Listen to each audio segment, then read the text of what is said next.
It's the Morrow Marriage podcast, guys, where we give it to you straight, and we encourage you to give it to us straight. Leave a super awesome review. Send us an email with what you want us to cover. DM us, DM me, Cass Foster Morrow on Instagram. We'll address what you're going through right now. It's really important that we give you the value that you deserve. I want to talk today about 2/3 of problems in marriage are not solvable.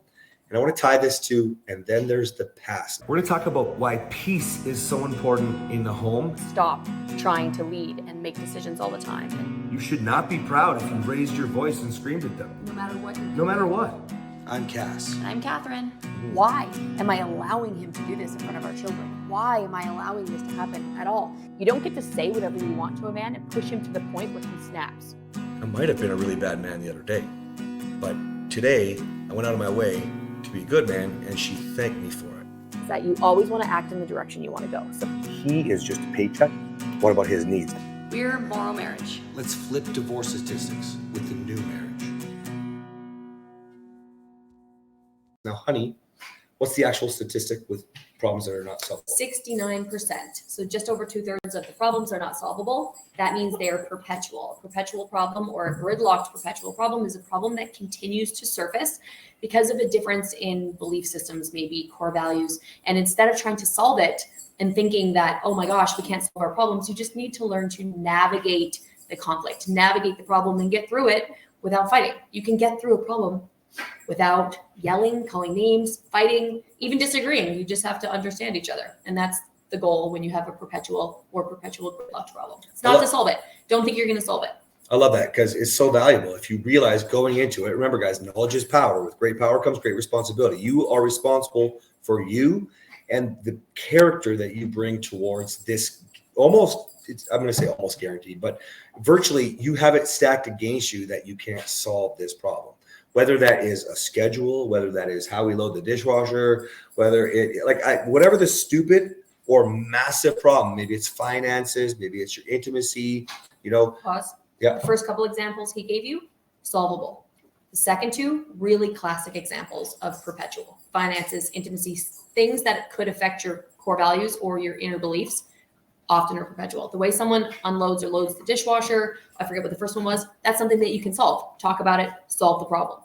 That's right. Really good classic examples there, honey. Thank you, baby. So if you guys want to understand going into conflict that most problems will be a challenge. Let's call it a challenge. You don't even necessarily need to know if they're solvable or not solvable, okay? Because we can get into core values and leadership and all this stuff. We can do that in another episode. I want you to just first head into a challenge into a conflict knowing that you might not have a solution. You might have to compromise, okay? Now, why this is tying into the past today is really key. And because most of you think you must address the past issues, all of them. If you think about this, knowing that we know now that 2/3 of the problems are not solvable, okay, the issues, the conflicts. Now I want you to think of what would, this is not a statistic, but what would you think would be the guess, baby cakes, with how many issues from the past are not solvable? I'd say it's probably still 69%. You think it's the same? I think it probably is. And Wow. the reason that I say that is because the problems from the past have a tendency to migrate into the problems right now. That's the whole reason that they call them perpetual. They're perpetual because they came from the past. And I'm really interested to see where you go with this, because if you continue to expect them to be solved, or you continue to talk about them the same way that you've always talked about them, they're still not going to be solvable, and they're going to cause even more conflict. Yeah. So here's where I'm going to go with this. I love that. I'm going to defy it. Everything we do is against what you know, against what you're learning, against the examples you see or you've been shown. Okay. We call it the new marriage for a reason. Okay. I'm going to challenge you to understand that they're 100% solvable, because almost always you don't need to address the issues from the past. Did you hear what she said? Because you have a past issue, you drag it into the future. Okay. So whatever we'll call it presently going through, not the future, you're bringing in the past emotion and all the character flaws or communication inadequacies, the lack of skills that you had, created those problems and made them escalated. Okay. Now you are stuck in the present trying to solve a current situation, tying it to the past, or maybe it's your partner, okay? And if you think about the whole thing about positive, negative, and neutral. The past we'll call negative, the future we'll call positive. Currently, you're in the present, we'll call that neutral, and neutral is negative. But if you're allowing the past to guide your present, you cannot possibly go to the future. So I know I said 100% are solvable. What I mean is you're 100% more likely to solve an issue, a conflict, if you can leave the fucking past in the past. We said this a lot. I'm going to say it again. How many things do you think that let me redo this. So I had my narc out, today is 13 days sober. Okay. So I made that decision because I had a narc out. First time I had a narcissistic relapse in at least a couple of years. Okay. Now, the next day we had a wonderful conversation. It was probably, I feel like it was the best, guys, I say conversation, not communication. Probably the best conversation that we had with structure, goals, future.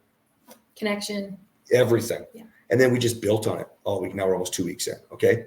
It's been glorious. Yeah, it has. Yeah. And so, guys, that's following a terrible narcissistic relapse where you called me a bag of assholes. Not during not during. On a podcast. Okay. Yeah. Not just an asshole, a whole bag of them. A whole bag of them. Okay. And we're laughing. And she's saying she's going to turn narc out, and we're laughing. We're moving forward. And I'm so transparent that I'm on calls where guys want to join my program where that could put them off. But the fact that we are here laughing about it should indicate what we're talking about today.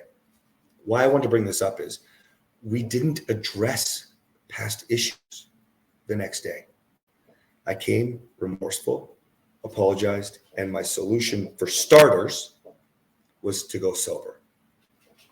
Certainly, we've managed, you guys probably know this by now if you've been listening for a while, we learned to manage mostly our emotions drinking a lot. Okay, we encourage our clients, people in our life around us, to not drink as much because we recognize it added time to our growth journey to saving our marriage. I just want to clarify that when he's talking about we managed it with drinking, we're talking about the previous marriage. Like our old us. Yeah. When we were in conflict, we were drinking a lot. Yes, that's right. And so, but here's the thing: you guys know this. If you drink, you lose your inhibitions. If you drink, you have less emotional control. If you drink, you take things more personally. If you drink, anxiety, depression, insecurity, fear all come out of you more. Okay. I made the choice because what happened was I had a narc out. It was because I took something personal after a whole lot of drinking. And so I came to Kathryn the next day and said, okay, I'm never drinking again. And then we ended up having this conversation. It was glorious, like we were just talking about. But we didn't address the past. We addressed what happened the night before, the present. So I just want to touch on something because in case any of the listeners are confused, I think initially you said 100% are not solvable, and then you said 100% are solvable. Oh, sorry. So what he's saying is 100% of them are solvable, and you can solve them by leaving them in the past where they belong. That's right. So if you try to address them, then they might turn into these perpetual problems. They might even turn to worse problems if you don't know how to navigate them. But if it's not necessary to bring them into the present, don't bring them in. And when you work on your relationship, what you'll find is that as your connection grows and as your emotional intimacy and physical intimacy, and that's so important. We'll talk about that probably in another podcast. But when all of this grows, some of the problems that you thought were so big, they go away on their own because you're connected. Yeah. And right. you're not worried about whatever it was, it goes away. That's right. Like the easiest way, and I don't know how else to explain this, but like I use the toilet paper rolls. Like you just don't care. Everybody knows that women like to leave the toilet paper roll right next to the garbage can. I'm glad on the floor. Women and not just me. I think it's my men in my program say that. This is the thing. And so I always tell guys, just act like you just got laid. Like take the Oscar home, man. Like if you just got laid, you wouldn't care.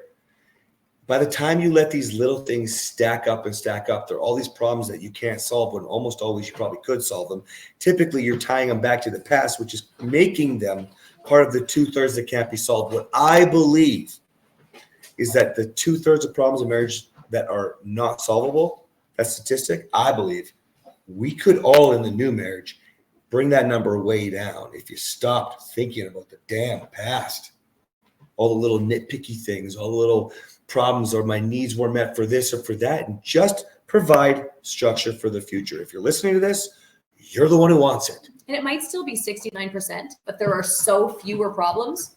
Picture it. If you have 10 problems, 7 of them are going to be perpetual. If you have 100 problems, now all of a sudden it's 70. So when you have fewer problems because you have more connection, it doesn't change the statistic, but it sure as heck changes the number of problems. And I think that's what you were getting at. Yeah, exactly. I love that. Thanks for bringing that up and clarifying.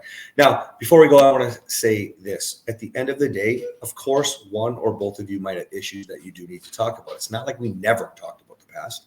Okay, I'm not serving you a magic pill here. We can pretend, like the last episode, sweep it under the rug, okay?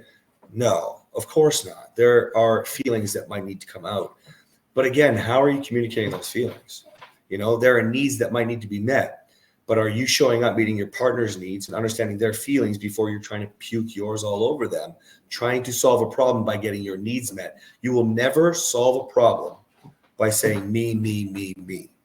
And this is why I get so upset when men are so angry, because I'm like, you might not be the full problem. Your wife definitely could be part of the problem or is part of the problem. In fact, both of you are. Let's get real. But whether you're man or woman, if you're not the solution, then you're definitely the problem. And where people get so confused with this is, well, that's bullshit. You're not holding your partner accountable, blah, blah, blah, blah. Worry about yourself first. There will be time to hold your partner accountable, but you need to worry about yourself first. Yeah, exactly. So, sorry, we got a bunch of animals going on here. So if you can focus on meeting your partner's needs, solving problems, at least trying to be the solution, the past won't matter. It just won't. You'll let your partner feel, get their shit out, and you'll just carry on the future. Provide the leadership for the future. Gotta go. See you next time.